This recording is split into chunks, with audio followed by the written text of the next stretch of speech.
రాష్ట్ర ప్రజల రక్తమాంసాలను చెమటను కాంగ్రెస్ పార్టీ దోపిడీ చేస్తుందని బీఆర్ఎస్ కార్యనిర్వాహక అధ్యక్షుడు కేటీఆర్ ఆరోపించారు.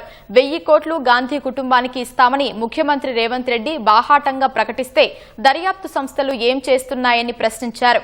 ఆదిలాబాద్ జిల్లా జైలులో రిమాండ్లో ఉన్న మాజీ ఎమ్మెల్యే బాల్క సుమన్తో ఆయన ములాఖత్ అయ్యారు.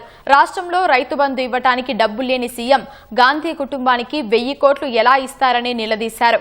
ప్రతిపక్షంలో ఉన్న బీఆర్ఎస్ శ్రేణులపై పోలీసులు అక్రమ కేసులు నమోదు చేస్తున్నారని మండిపడ్డారు. గాంధీ కుటుంబానికి ఇచ్చే 1000 కోట్లు ఏడికెళ్ళి తెచ్చినవో రేవంత్ రెడ్డి రాష్ట్ర ప్రజానికానికి సమాధానం చెప్పాలి. ఎన్ని వేల కోట్లు నువ్వు దోపిడీ చేస్తే మరి గాంధీ కుటుంబానికి 1000 కోట్లు ఇస్తానంటున్నావు? అది తెలంగాణ ప్రజల రక్తమాంసాలు కాదా? తెలంగాణ ప్రజల చెమట కాదా? ఇవాళ 1000 కోట్లు అని చెప్పి ఓపెన్ గా చెప్తుంటే మరి బీజేపీ ఏం చేస్తున్నది? కేంద్ర సంస్థలు ఏం చేస్తున్నాయి? 2 నెలల్లో మళ్లీ కేసీఆర్ గారు ముఖ్యమంత్రి అవుతారు.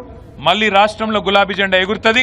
ఈ అరాచకాలకి ఖచ్చితంగా చరమగీతం పాడే సత్తా ఆ రోజు మాకుంటది. అప్పుడు మీరు ఏ కలుగులో దాక్కున్నా వదిలిపెట్టకుండా మళ్లీ న్యాయస్థానాల ముందు ప్రవేశపెట్టే బాధ్యత మాది. ప్రజల తీర్పును గౌరవించండి. కేతన్పల్లి మున్సిపాలిటీలో వెంటనే ఎన్నికలు పెట్టాలని మేము డిమాండ్ చేస్తా ఉన్నాం.